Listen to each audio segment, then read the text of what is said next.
What does the environment mean to you? I ask that question of almost all my guests. It's part of my process. It's actually become one of my favorite parts of the podcast. I love listening to the guests share what their life is about, how they lead and so forth. And I love sharing what I do. But when I ask them what the environment means to them, it takes me back. I hear the moment that they're sharing. The apple tree at the end of the block where they used to pick apples and make pie with their grandmother, or fishing in the Pacific Northwest with their grandfather. The ocean that they grew up next to, soccer fields in Brooklyn where that was their only connection to nature, or sailing, or things like that. When I hear them answer, it takes me to where I am and where I was. And my sledding hill, if you watch my third TEDx talk, you hear that I grew up near the best sledding hill in the world. And you see a picture behind on the screen here, behind the words.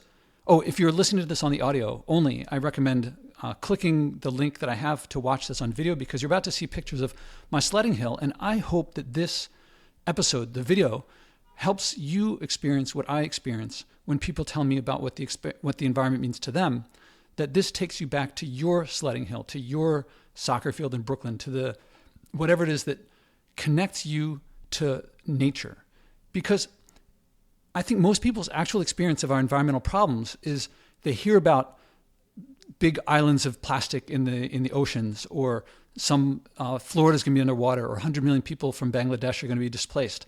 And these are very big things, but they're also abstract to most people. And if you want to lead people, including yourself, you have to go to where they are, not where you are, not where you want them to be or think they should be, or where they ought to be, or where it's the best place to start from, but where they actually are. And so most people's actual experience is people telling them what to do. And the people telling them what to do aren't themselves usually doing what they say to do. But if we can connect with our intrinsic motivation, what the environment means to us, that's where we can start from. And so the sledding hill, of course I value 100 million people in Bangladesh more than a sledding hill, but this is what's actually in my heart. And if you want yourself to act, or others to act, accessing where they are, where we are, our sledding hill, our field in Brooklyn, whatever it is to you that's in your heart, to act on that, however small or big at first, that's the fastest, most effective way to get you to wherever it takes to get you to act, to enjoy living sustainably, joyfully. And also, if you want to involve others, if you want to influence others, if you tell them to do what you're not doing, you're not going to be very effective. If you do something that enables you to magnify your effect, multiply your effect, and lead others.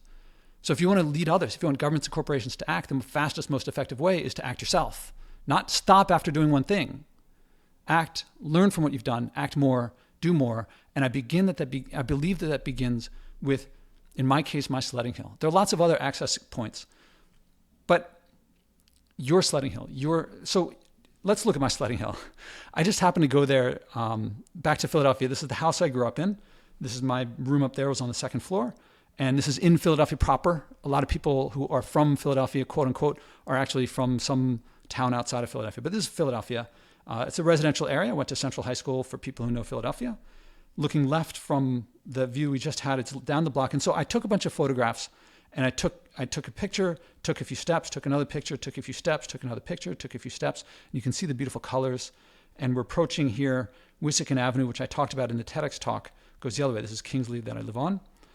And this is the street that they paved over and made more safe for cars, but also made it a little, the cars go faster. And so a kid is not necessarily going to cross this road as easily. And there's this little path here that goes into the woods. But before we get to the path, then we see here's the first litter. Of course, I picked this up. There's litter everywhere. This was not there when I was a little kid 40 years ago. Here's looking across again, and here's that path into the woods. And this is, I hope that when you see this, that it takes you to your, whatever it is that I know is in you, that's a connection to nature that was great. And probably, if your situation is like mine, the sledding hill, there's more plastic than there used to be. The winters, there's not as much snow as there used to be. It's warming. Anyway, this is going into that path into the woods. And I say woods, but it's actually a former, you'll see that there's a mansion in here built around 1860, 1870, around the time of the Civil War, and bequeathed to the city. It's a mansion that is now used for park business offices, but it's generally empty. All right, along the path, more garbage, pick that up. Then here's this path through the woods, really beautiful. normally my memories of this place are of the winter when I go there and sled. And when I was there in the summer, all these leaves are green, and it was just full of green, verdant, and fertile. And so various times trees fall down. I'm not sure if this was there when I was a kid. Then the path goes through and you see this clearing, and there's the mansion that was bequeathed to the city. And this whole area, I think, was some guy's territory. Now it's the city park. This wasn't there when I was a little kid. My dad tells me that there's now a veterans memorial here. It's just a very simple thing. And he says that in all the years since it started, it's always been refreshed. So someone comes by here, I think, weekly. So I took a moment here in silence. Then looking back to the right, here's the big field. There's Tommy's mansion. I think his name was Clifford Thomas. So it was called Tommy's Hill. And I think this is Thomas Mansion. And then down here is the hill. So we approach. It's a really beautiful building. I don't like the cars, but whatever. The car's there. And then here's looking down the hill.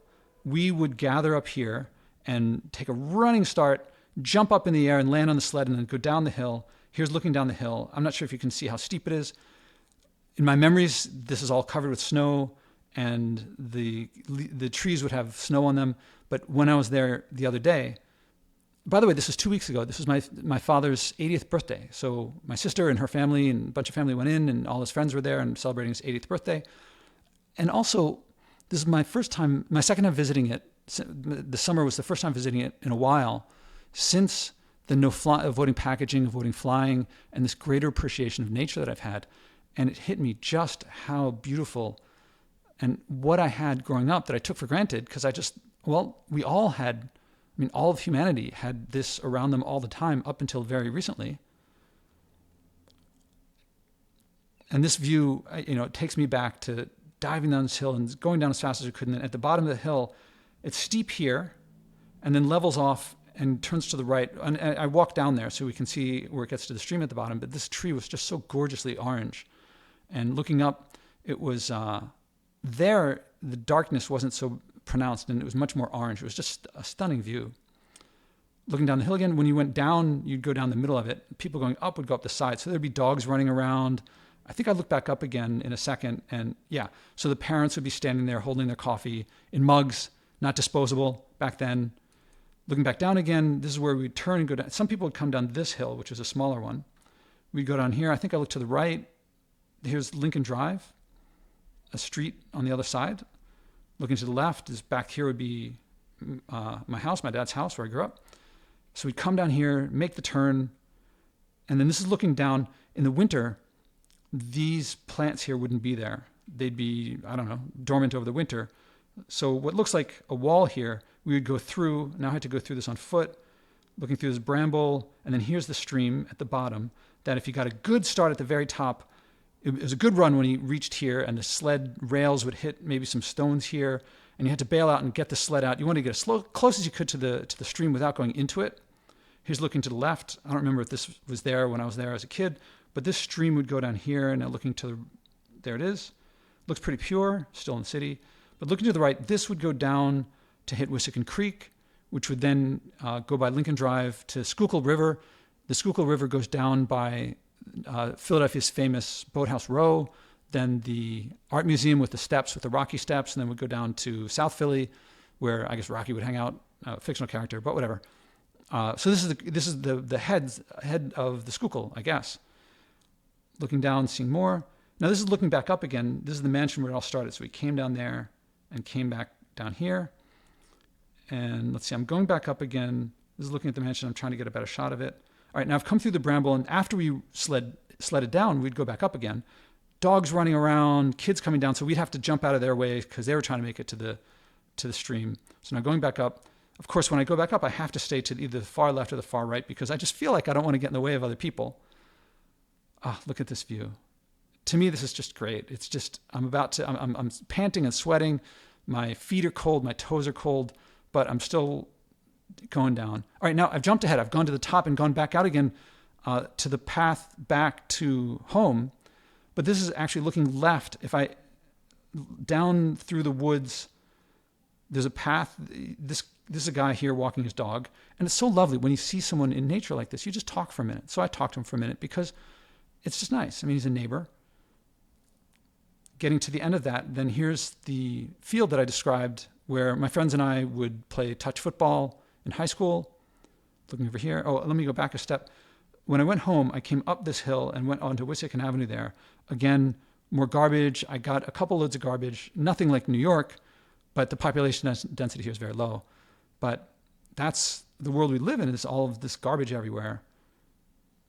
That's part of what motivates me, is the memories of this gorgeous place that in my memory, I hope that it stirred up memories of something like this for you. This is looking back into, this is the path that I came out of. I think that's the guy with his dog after he spoke for a second. And this was my sledding hill. I hope that it conjured up memories of yours. I hope that it taps into something worth preserving, worth conserving.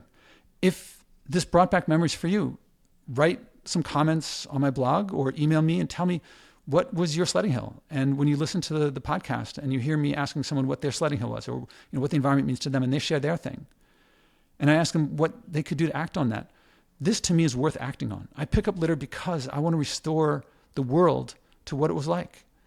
And I believe that by tapping into our intrinsic motivation, not extrinsic and telling people what to do, coercing them, convincing them, but inspiring based on things like this.